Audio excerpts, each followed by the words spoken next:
Before we get into today's edition of Just the Truth, let me tell you about the latest special from Mike Lindell at MyPillow. The standard MyPillow, normally $49.98 for a limited time only, just $14.88 with promo code Joey. Go to MyPillow.com, click on the radio listener specials, and see all the specials. There's a limited quantity of just 10 at this special price. That's $14.88 with promo code Joey. Thanks for joining me in the PhD Weight Loss Studio. To lose weight for the last time, visit myphdweightloss.com. President-elect Donald Trump has confirmed plans to declare the situation at the U.S. Mexico border as a national emergency and to use military assets as part of a strategy to implement what he calls the largest deportation force in world history. Meanwhile, a mayor of a major Northeast city says that her city will not cooperate with the Trump administration's mass deportation program. We have those details for you.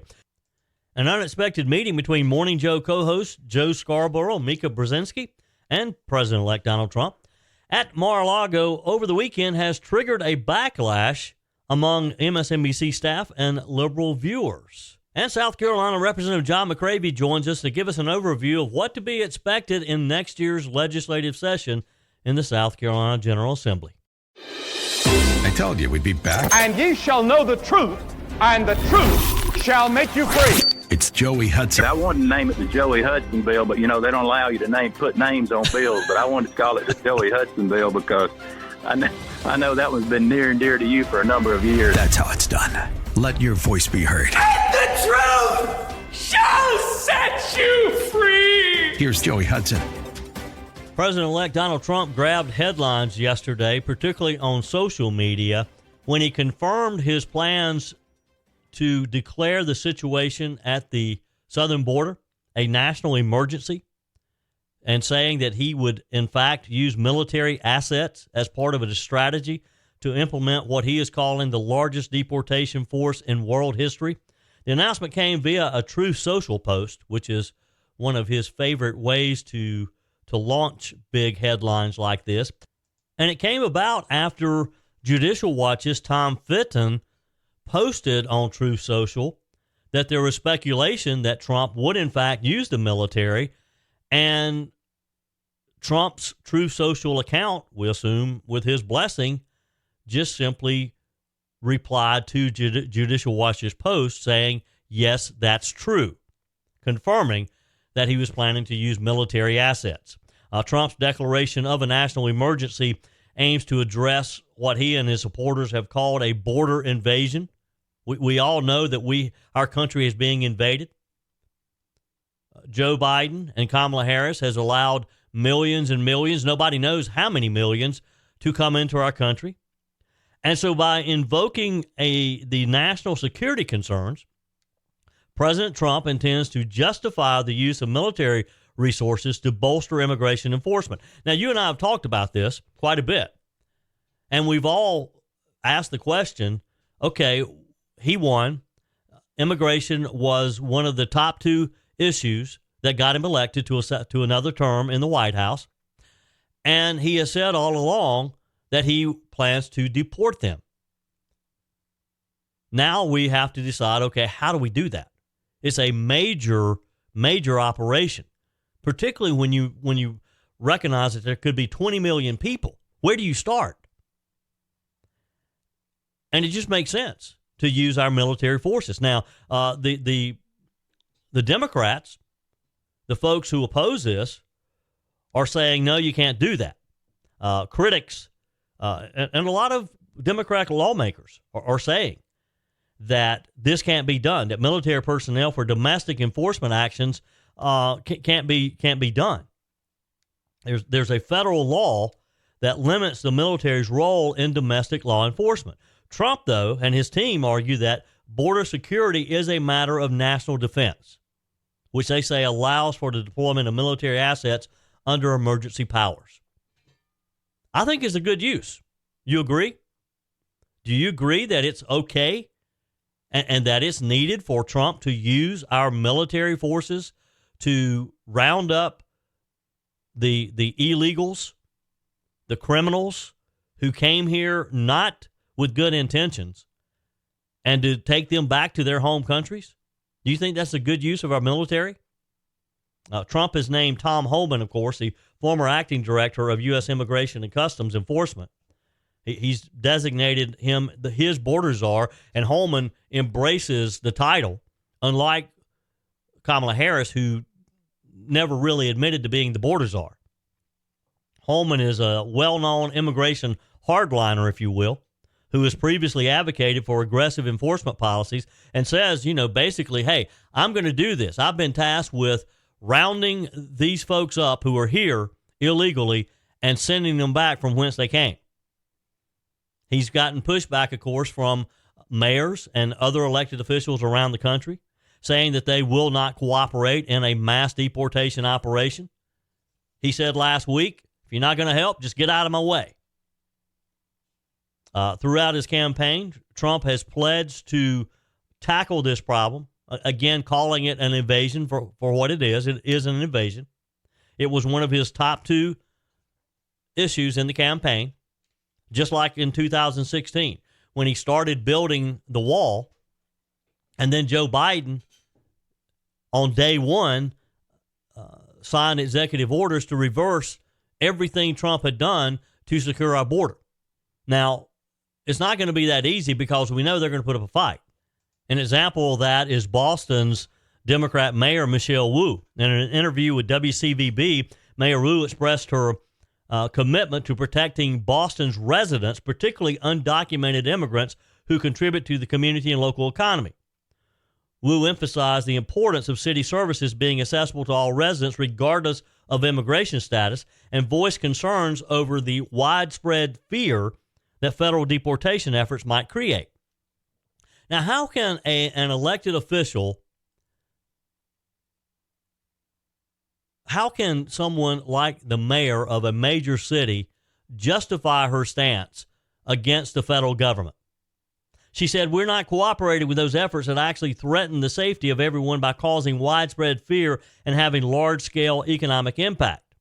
She argued that fear of immigration enforcement could drive immigrants into the shadows, preventing them from accessing essential city services like emergency assistance and schooling for their children. Well, that's kind of part of the problem, Mayor, is they are draining our resources. They are draining the resources of your school district. That's kind of the idea, is we send them back to their home country so that they're not using those resources. They don't have a right to those resources. Now, of course, Boston, like many of the other blue cities, they operate under sanctuary city policies, which limits local cooperation with federal immigration authorities, particularly regarding ICE detainer requests.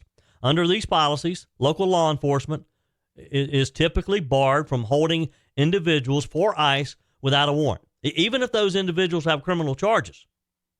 Massachusetts Governor Maura Healey has also pledged that state police will not assist in the planned deportation operations, stating that the state is prepared to use every tool in the toolbox to protect its residents. They're not residents.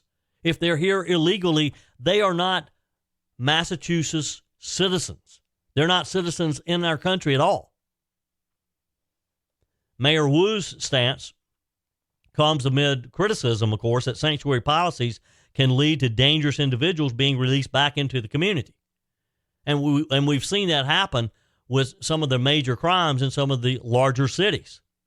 Recently, ICE highlighted several cases in the Boston area where undocumented immigrants charged with serious crimes, including child sex offenses, were released after local authorities ignored ICE detainer requests. In one instance, a Colombian national arrested on charges related to child exploitation was released despite an active detainer from ICE. I mean, this person was wanted for child exploitation, and they turned him loose because they disagree with cooperating with the federal authorities. They'd rather have a criminal out on the street than to turn their back on their sanctuary city status. These incidents have intensified the debate over whether or not sanctuary city policy should even be allowed. Proponents argue that they're essential for building trust between immigrant communities and local law enforcement. Critics claim that they undermine public safety by allowing potentially dangerous individuals to remain on the streets, which they do.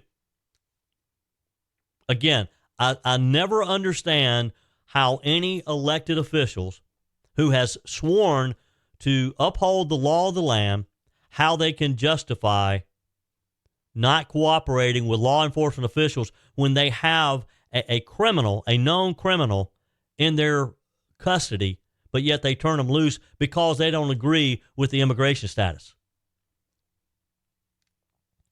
The incoming Trump administration is already planning for this massive expansion of immigration detention facilities. They reportedly are holding discussions with private prison companies to secure additional capacity because they're going to have to be, once these folks are detained, they're going to have to put them somewhere. They're going to have to hold them. This is going to be a huge operation, folks. But Trump's made it clear that his priority is to remove undocumented immigrants with criminal records first, framing it as a measure to enhance public safety and restore order at the border. And it makes sense. We have to do it. We can't just allow these people to run loose in our country if we know they're criminals. Your comments are welcome on the Firmin Ford text line, 864-477-JOEY. That's 864-477-5639. Emails always welcome, joey@joeyhudson.com. This year, I really thought I was going to have to boycott the holidays. I was going to lock myself away and not come out until 2025. But after finding PhD weight loss, you can bet I'll be at every holiday party I'm invited to. That's because PhD weight loss helped me take control with great confidence, support, and my new healthy body. The best part, PhD weight loss did it all without harmful drugs that keep you dependent on them to maintain your weight loss. It's a natural, medication-free approach to weight loss crafted to naturally diminish food-related thoughts, hunger, and cravings, making your weight loss journey more sustainable and enjoyable. Take it from me, I lost 33 pounds. The PhD weight loss program teaches you not just what to eat and when, but also how to think differently about food and finally let go of those cravings and get rid of the hunger naturally. Don't lock yourself away this holiday season. Call PhD Weight Loss today at 864-644-1900. That's 864-644-1900, or go to myphdweightloss.com. Continuing today's show, boy, it's not easy getting old, is it? Yesterday, I had 2 doctor's appointments. I feel like I'm my dad or my mom, because I remember as they got older, it was like everything sort of centered around their doctor's appointments. So I drove back over to Greenville yesterday from the lake for 2 doctor's appointments. Yesterday morning, I went to a podiatrist. First time I've ever been to a podiatrist. And I've had this little thing on the bottom of my foot that hurts. And, of course, he gets this knife out and starts carving in my foot. And I'm tensing up, and he says, just relax. And I said to him, easy for you to say, you're sitting there with my foot in your hand with a knife, and you want me to relax. So I hobble out of his office and head over to my annual dermatologist appointment. And he does his scan, he looks me over and everything. And before I know it, he's got this thing, and he's spraying these little spots on my forehead and my scalp, and it hurt. He's freezing these little spots. And he says, "Now you're going to probably have some places on there that's going to burn for a while." So I'm hobbling around, holding my head all afternoon.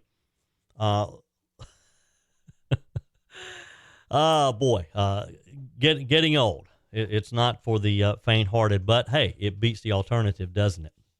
Boy, the Morning Joe co-host, Joe Scarborough and Mika Brzezinski, they have triggered a backlash among the MSNBC staff and their liberal viewers because they feel like they've been betrayed. They feel like that Scarborough and Brzezinski betrayed them by going to Mar-a-Lago. They disclosed yesterday that they had a secret meeting with the enemy, with Donald Trump in Mar-a-Lago. Listen as Scarborough and Brzezinski announces to their viewers yesterday their visit with Donald Trump. Over the past week, Joe and I have heard from so many people, from political leaders to regular citizens, deeply dismayed by several of President-elect Trump's cabinet selections and they are scared. Last Thursday, we expressed our own concerns on this broadcast and even said we would appreciate the opportunity to speak with the president-elect himself. On Friday, we were given the opportunity to do just that. Joe and I went to Mar-a-Lago to meet personally with President-elect Trump. It was the first time we have seen him in 7 years. Now, we talked about a lot of issues, including abortion, mass deportation, threats of political retribution against political opponents, and media outlets. We talked about that a good bit. And it's going to come as no surprise to anybody who watches this show, has watched it over the past year or over the past decade, that we didn't see eye to eye on a lot of issues, and we told him so. What we did agree on was to restart communications. My father often spoke with world leaders with whom he and the United States profoundly disagreed. That's a task shared by reporters and commentators alike. We had not spoken to President Trump since March of 2020, other than a personal call Joe made to Trump on the morning after the attempt on his life in Butler, Pennsylvania. In this meeting, President Trump was cheerful, he was upbeat, he seemed interested in finding common ground with Democrats on some of the most divisive issues. And for those asking why we would go speak to the president-elect during such fraught times, especially between us, I guess I would ask back, why wouldn't we? 5 years of political warfare has deeply divided Washington and the country. We have been as clear as we know how in expressing our deep concerns about President Trump's actions and words in the coarsening of public debate. But for nearly 80 million Americans, election denialism, public trials, and January 6th were not as important as the issues that moved them to send Donald Trump back to the White House with their vote. Joe and I realize it's time to do something different. And that starts with not only talking about Donald Trump, but also talking with him.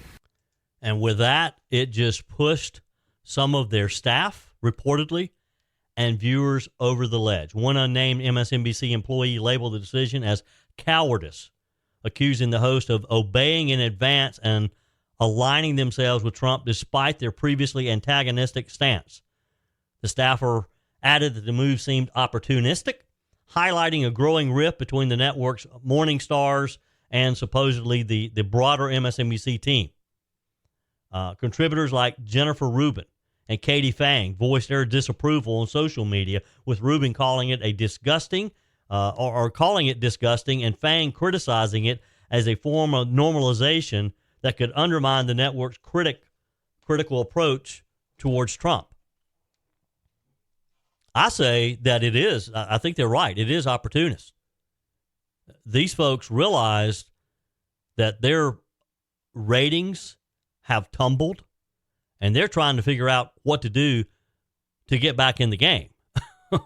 And Donald Trump is their ticket. Donald Trump is their meal ticket of doing that. I think finally they're smart enough to realize, and as Mika suggested there, almost 80 million people voted to send Donald Trump back regardless of all of the issues that she and Joe have tried to bash him with over the years, and none of it stuck. People didn't care about it. I think they've recognized that. I think they have awakened and realized if they're going to get back in the game, if they're going to be taken seriously, then they got to be more fair and balanced if they're capable of that. This meeting, I mean, it really did ignite outrage. The reaction underscores the really deep polarization within the Democrat Party, within the leftist movement, and within the mainstream media when it comes to Trump. An insider noted that the backlash feels serious and speculated that while parent company Comcast might not mind the increased attention, many at MSNBC are uncomfortable with the decision. What are they going to do? Quit? If they feel that strongly, maybe they should quit. Go find a network and good luck with it. Go find a network that wants to continue to bash Donald Trump, like MSNBC has, and particularly Joe Scarborough and Mika Brzezinski over these past few years. Scarborough seemed to anticipate the backlash and addressed it directly yesterday. He said, "We're not here to defend or normalize Donald Trump." He emphasized that the purpose of the meeting was to report on Trump and provide viewers with insights, not to shift the tone of their coverage. They wanted to be relevant again, is what they wanted. But I think it's going to take more than just a meeting with Donald Trump to do that. Your comments are welcome on the Firmin Ford text line, 864-477-JOEY. That's 864-477-5639. Emails always welcome, joey@joeyhudson.com. Speaking of the Firmin Ford text line, it's never been more important to support locally run businesses owned by people who actually live here in the upstate. Let me take a minute to talk with you about our friends at Firmin Ford. If you're looking for a new vehicle, maybe a great pre-owned vehicle, one you can trust, or maybe you're looking to order that special vehicle. Either way, if you want a new one, a brand new one, or a pre-owned that you can trust, the folks at Firmin Ford, they're there to help you. Their name is on the sign because their name is on the line, because every single transaction is important to them. Jim Firmin, Matthew Firmin. They do business the right way. When you stop by, when you give them a call, or maybe when you just send them a quick email, you're always going to have access to a member of the Firmin Ford family. And by the way, they also offer great service, and you're not going to have to wait weeks and weeks to get it done. And you do not have had to purchase your vehicle at Firmin Ford. Doesn't even have to be a Ford. They service all makes and models. Visit my friends at Firmin Ford online at firminford.com, firminford.com. Joining me today from Greenwood, Representative John McCravy. Welcome. How are you? Joey, I'm doing great, and it's good to talk to you. Good to have you back. Wow, you did pretty well in the election. Congratulations. Well, thank you, Joey. I appreciate it. I have to give all the glory to the Lord and my constituents. They're great people, and they still have confidence in me like I have in them. Yep. Well, good things coming out of Greenwood, of course. Representative Daniel Gibson reelected, Senator Billy Garrett. Y'all just made a clean sweep down there. So the people of Greenwood and McCormick, and I think Senator Garrett takes part of Lexington County, right? That's correct, and Saluda. And Saluda, okay. So the people of those counties are well served there for sure. A lot of exciting things happening today. Of course, we're watching as President Trump builds his new cabinet for what I'm calling Trump 2.0, and some exciting things out of there. Let's talk for a minute about next year's legislative session. You guys will go back down in January, of course, in early December. The new members, you'll all come together to elect leaders and set priorities. Talk with us a bit about what you see as some of those legislative priorities coming up next session. Well, as you said, President Trump coming along has changed everything. We're now thinking about all the great possibilities we have for our country, and hopefully the bad things won't be filtering down to South Carolina from the federal government anymore. But yet, nevertheless, we do have a lot to do in Columbia, and I'm excited for Columbia. We added new senators, Joey. We kept all of our House seats plus gained another one. So we're in good shape. Our South Carolina Republican caucus has met, and they have outlined several general things that we're going to be doing. One of them is tax cuts. We're going to continue that. One of them is business-friendly policies that we always are for in our General Assembly, and one specifically is going to be addressed to the cost of insurance for restaurants and bars. We've already got a new committee, a joint committee with the Senate working on that before we even get down there. Hopefully we'll be able to do something about that'll make a difference in the premiums. Yeah. We need to increase our energy capacity in South Carolina. That's one of our objectives because we're running out of power. We've got to figure out a way to get more power and more affordable power. One is having a nice sized gas plant that can really put out clean energy. And so we're working on that. We're continuing to target education as a priority. We've got to get rid of these DEI programs that have invaded every part of education. We're going to be working on that. Parental rights, school safety. I know that we're going to also be certainly for law and order, we've got some things, some increased penalties we need to have for this fentanyl and some of these deep fake images that they're coming up with now. Also, immigration enforcement. I think we're going to get the federal government to finally help us with that instead of hurting us with that. Yeah. And certainly even the Republican caucus said they're going to continue to defend and support pro-life, the Second Amendment. And there's going to be something, I think, for the storm. There's going to be some storm relief this year because, we hear about North Carolina a lot, but we've got a lot of problems here in South Carolina that still haven't been resolved. And local governments had to spend way more money than they're used to spending to clean up. Same with DOT. So we don't want to see our local communities get hurt by this if we've got a surplus and we're able to help out. So we're going to push that money down, I hope, to get it to local government where it needs to go. So that's your Republican caucus agenda. On our guest line, Representative John McCravy, and that's a long list, but I got a feeling you're about to add some more to it. Well, sir, we also, in the family caucus, we asked for legislation that will help the family and protect our children. So some of these dovetail with the Republican caucus agenda, but we might put certain bills at the top. So the family caucus certainly wants to see parental rights, just like the Republican caucus, in medical, in education. We're going to be putting bills there. We're going to also we're going to have something called the Dismantle DEI Act that takes DEI and puts it to death in our schools. Yeah. In our secondary schools, in our government, and in our higher education. We got to get rid of this stuff. Taxpayer money is being wasted on positions that do nothing but this DEI. So we've got to stop it. Unfortunately, some of our institutions have so much bureaucracy that they just can't stop it. So we're going to have to do it for them. So I think that's going to be a big thing that we're going to push for in the family caucus. But also we're going to emphasize the Human Life Protection Act again. This is the act that we wrote for South Carolina after Dobbs. This is the act that was stopped in the Senate by one vote once and two votes another time. We've got to pass this.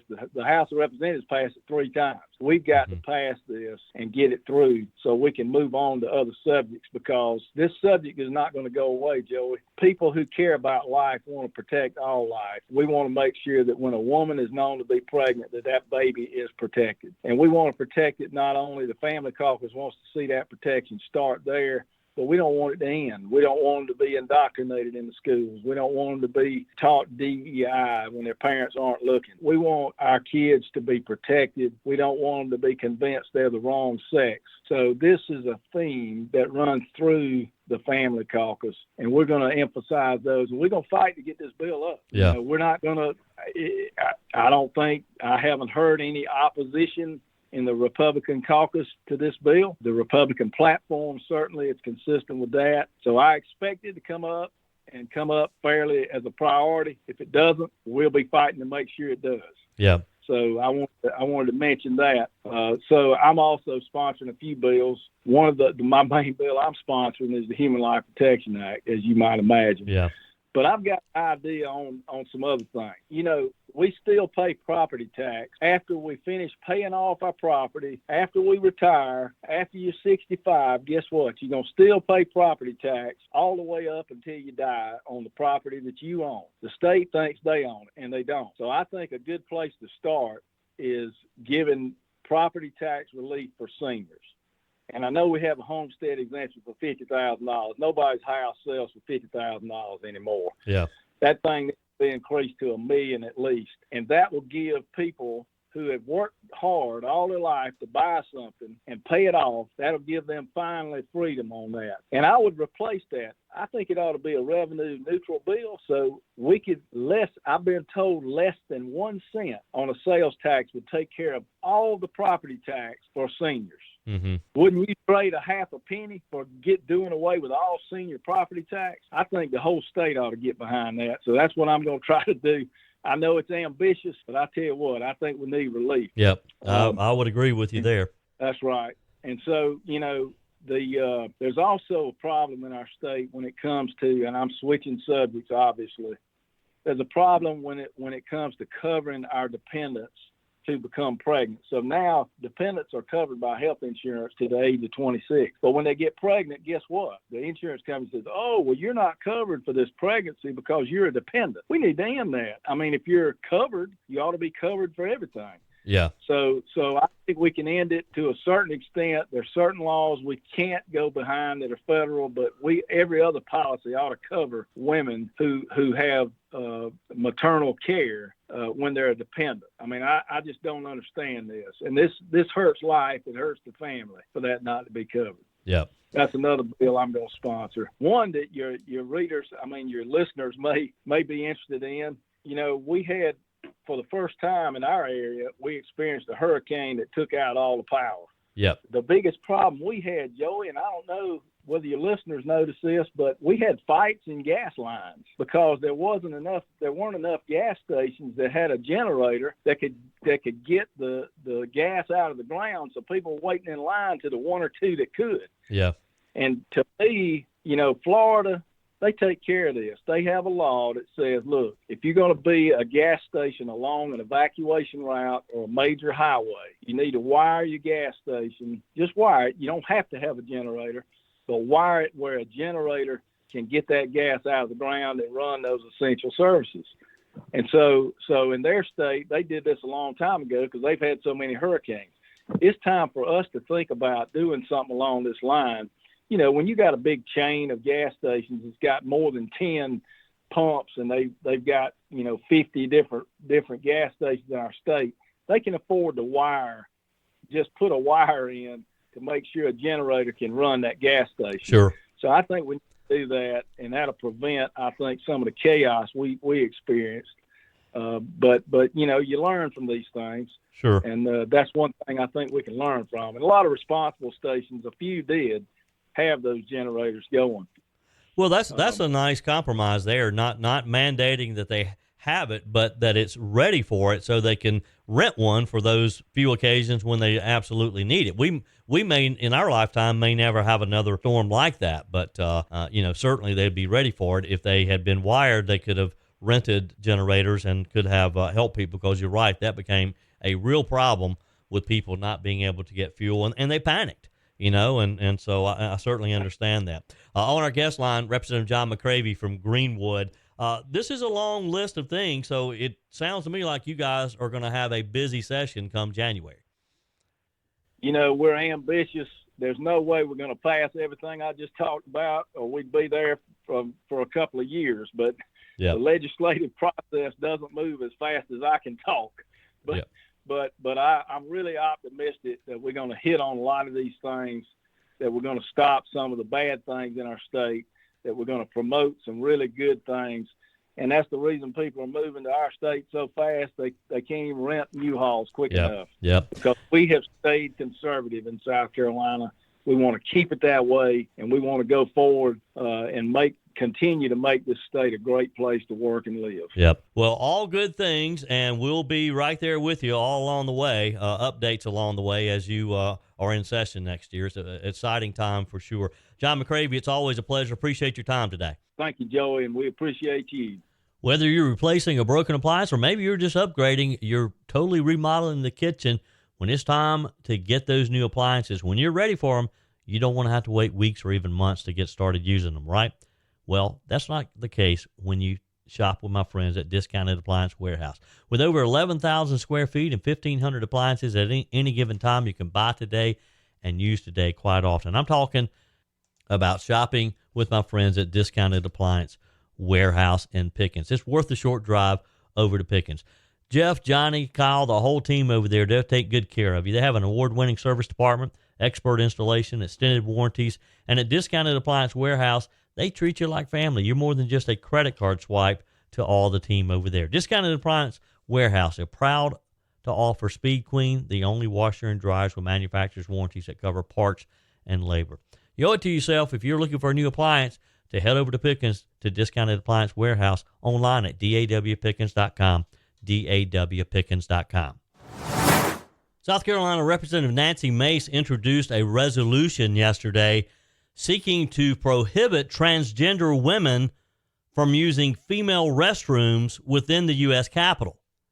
Now, the reason this is significant is because, of course, Republicans are trying to enforce these type policies, aligning bathroom use with individuals' biological sex and not their chosen gender.